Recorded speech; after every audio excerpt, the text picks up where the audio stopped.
Om Swastiastu, Om Awigenam Astu Namo Sidam, Om Anuwadrah Kertawiyatu Wiswata. Semoga pikiran yang baik datang dari segala arah.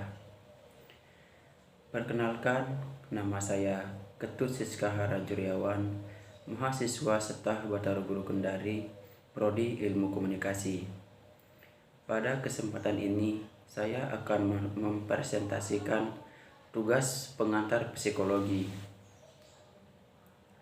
Sejarah perkembangan psikologi. Psikologi bermula dari konsep sederhana yang kemudian terus dikembangkan dengan pemikiran kritis oleh para ahli psikolog. Sehingga dikenal sampai sekarang ini, psikologi kemudian berkembang menjadi ilmu pengetahuan yang mempelajari tentang kejiwaan dan respon tingkah laku manusia dengan lingkungannya. Berbagai macam pendapat para ahli bermunculan di zamannya sebagai suatu proses penyempurnaan konsep psikologi itu sendiri, sehingga disepakati dan memiliki makna yang relevan. Sejarah perkembangan psikologi dibagi menjadi beberapa periode zaman dari mulai pra berdirinya psikologi hingga psikologi yang dikenal seperti sekarang ini. Berikut ini adalah ulasan perkembangan psikologi. Yang pertama, periode pra berdirinya psikologi. Psikologi berasal dari bahasa Yunani kuno yang memiliki arti jiwa dan kata, sehingga diartikan keilmuan yang mempelajari tentang jiwa atau mental. Psikologi bersifat abstrak, akan tetapi sifat ini memiliki batasan pada manifestasi dan ekspresi dari jiwa. Sifat itu berupa tingkah laku atau proses melakukan suatu kegiatan, sehingga psikologi didefinisikan sebagai ilmu pengetahuan yang mempelajari tentang perilaku dan proses kejiwaan manusia. Psikologi dapat dikatakan sejalan dengan perkembangan intelektual di Eropa. Berdasarkan pandangan tersebut, sejarah psikologi dibagi menjadi beberapa periode dengan para tokoh ahli di dalamnya. Hasil pemikiran-pemikiran kritis terhadap hubungan manusia dengan lingkungannya yang memunculkan suatu pola tingkah laku khusus inilah yang menjadi daya tarik Wilhelm Wundt untuk mendalami lebih lanjut ketiganya, sehingga muncul istilah psikologi. Psikologi sendiri merupakan ilmu yang mempelajari tentang kejiwaan manusia dan tingkah lakunya sebagai respon kaitan dengan lingkungan tempat tinggalnya. Yang kedua, psikologi sebagai ilmu yang otonom. Pada tahun 1879, Wilhelm Wundt mendirikan sebuah laboratorium psikologi pertama sebagai titik awal perkembangan sejarah psikologi. Laboratorium ini didirikan di Leipzig. Wundt juga memperkenalkan metode introspeksi yang digunakan dalam penelitian-penelitiannya. Wundt percaya bahwa jiwa terbentuk dari elemen-elemen, kemudian memiliki mekanisme penting yang menghubungkan antar elemen kejiwaan sehingga membentuk struktur jiwa yang utuh dan disebut asosiasi. Oleh karena itu, Wundt juga disebut sebagai tokoh asosianisme. Mengapa psikologi disebut sebagai ilmu yang otonom? Karena psikologi erat hubungannya dengan ilmu lain, maka perkembangan psikologi itu sendiri mengalami peningkatan dari abad ke abad, sehingga psikologi dikukuhkan sebagai ilmu yang berdiri sendiri atau otonom oleh Wilhelm Wundt. Dengan didirikannya laboratorium pertama di dunia di Leipzig pada tahun 1979, perkembangan teori psikologi menurut Gestalt berkembang dari field teori atau teori lapangan oleh Kurt Lewin. Mulanya Lewin tertarik dengan paham yang dianut oleh Gestalt, namun kemudian dia memberikan kritik karena dianggap tidak adekuat. Lewin kemudian mengembangkan psikologi kognitif, merupakan gabungan dari aliran behaviorisme dan aliran Gestalt yang dibawa pada tahun 1940-an. Aliran psikologi kognitif berfokus pada proses-proses pusat seperti sikap, harapan, dan ide dalam membentuk tingkah laku. Kognitif diartikan sebagai suatu yang terjadi dalam sadar atau kognisi.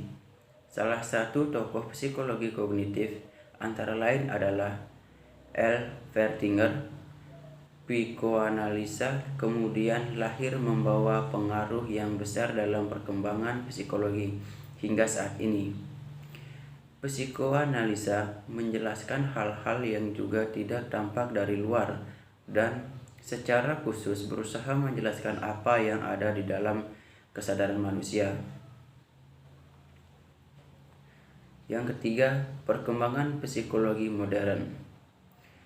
Strukturalisme ini adalah awal munculnya pernyataan psikologi sebagai disiplin ilmu yang bersifat otonom dan dibangun menggunakan laboratorium penelitian. Namun karena banyak pendapat dan pertentangan, maka banyak munculnya aliran-aliran psikologi lainnya, yaitu A. Strukturalisme. Psikologi pertama kali dikembangkan di laboratorium Wood sebagai bapak pendirinya, dengan penelitian mulai dari filosofi-filosofi yang terkait dengan kejiwaan dan mencapai tujuan untuk memajukan ilmu pengetahuan. Metode introspeksi digunakan secara eksperimental untuk melakukan penelitian secara analisa. Tujuannya untuk menentukan pengalaman kesadaran dengan mengobservasi dan menganalisa unsur-unsur tertentu.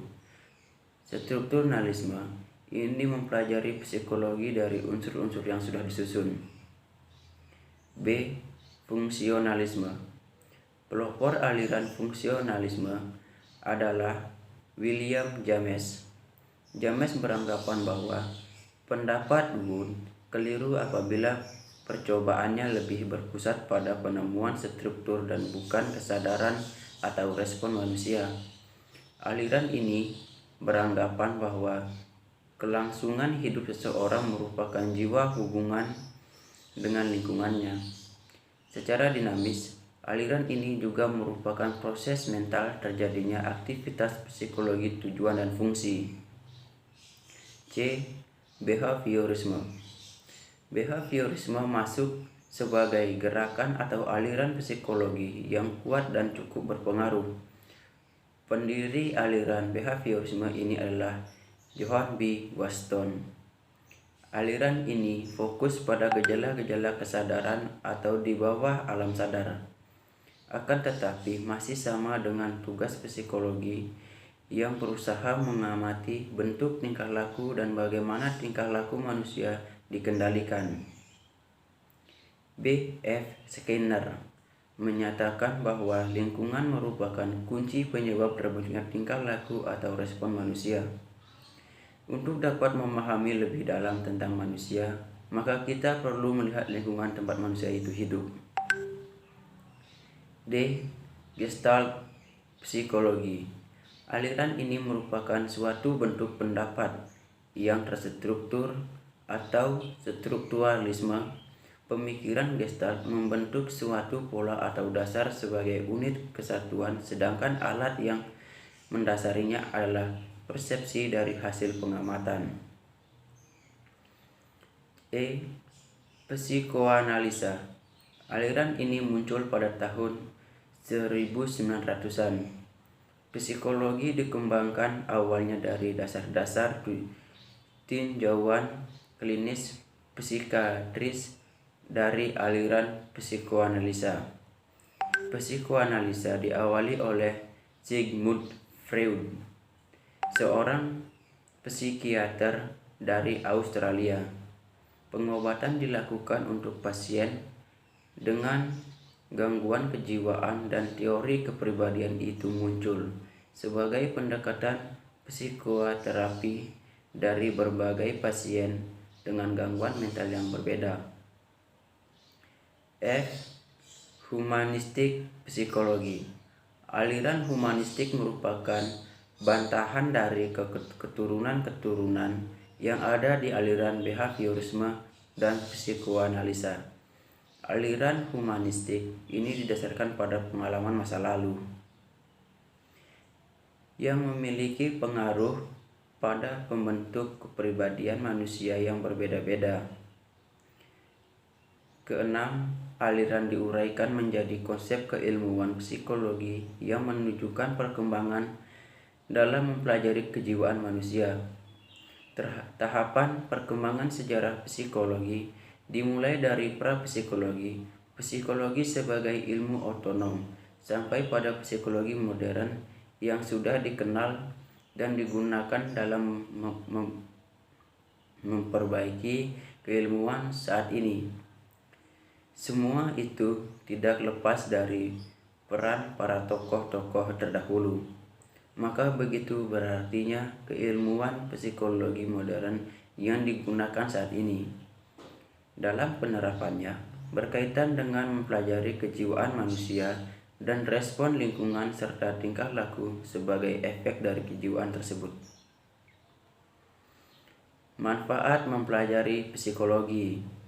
Untuk mengetahui perbuatan-perbuatan jiwa serta kemampuan jiwa sebagai saran untuk mengenal tingkah laku manusia, untuk mengetahui cara penyelenggaraan pendidikan dengan baik, maupun memaksimalkan potensi diri sendiri maupun orang lain. Dengan cara yang tepat, hidup menjadi lebih sehat.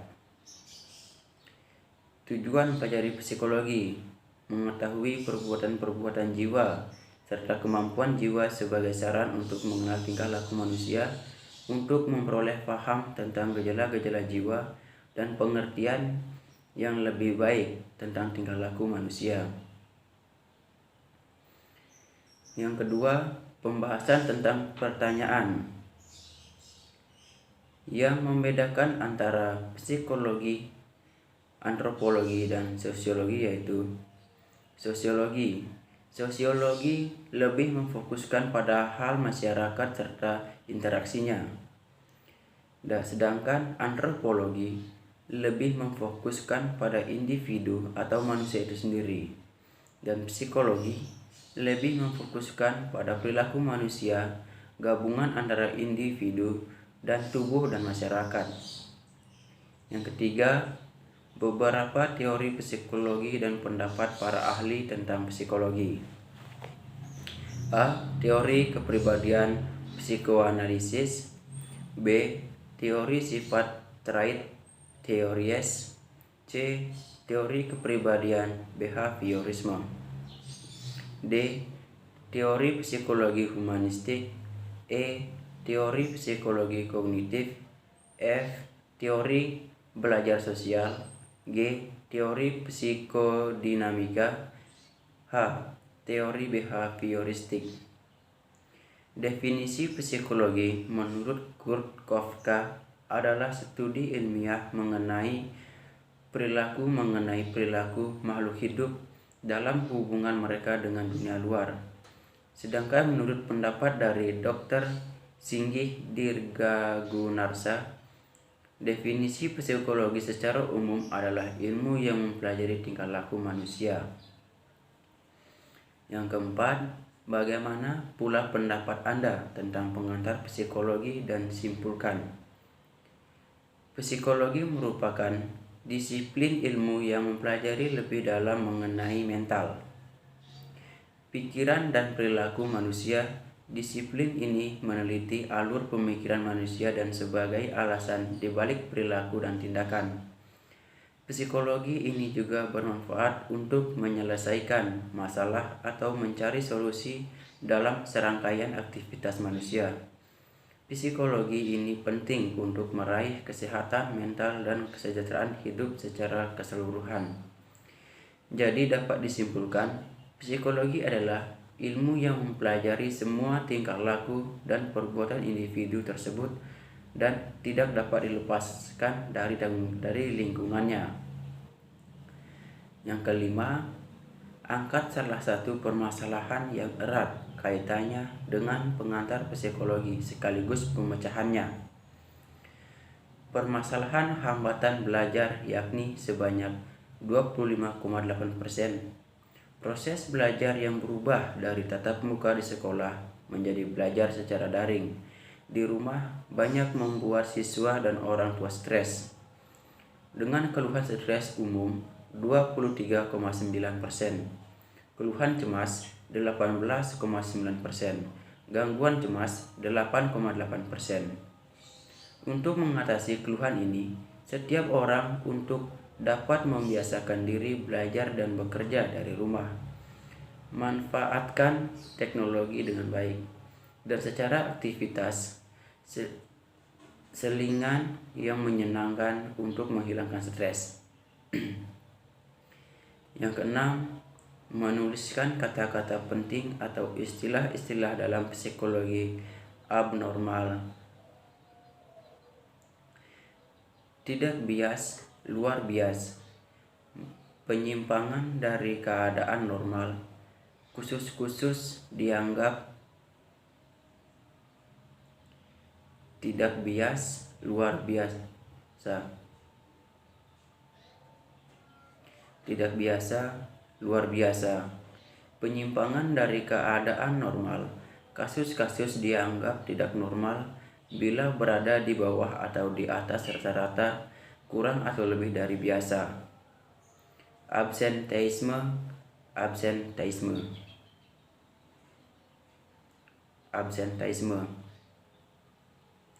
ketidakhadiran terus-menerus dalam perusahaan, sekolah, dan industri. Afasia, dalam arti khusus, gangguan dalam fungsi bicara yang timbul sebagai afasia motoris atau tidak mampu bicara, atau sebagai afasia sensoris, tidak dapat mengerti pembicaraan. Dalam arti luas, mencakup gangguan bicara seperti aleksia dan agrafia. Aktualisasi diri, pengaturan diri, self-actualization, kebutuhan yang tergolong utama bagi individu untuk memperoleh pengakuan akan dirinya dari lingkungannya. Aktualisasi diri penting dalam perkembangan kepribadian anak menjadi pribadi yang matang dan seimbang. Sekian presentasi dari saya. Sebagai akhir kata, saya ucap Ramasanti. Om Santi Santi Santi Om.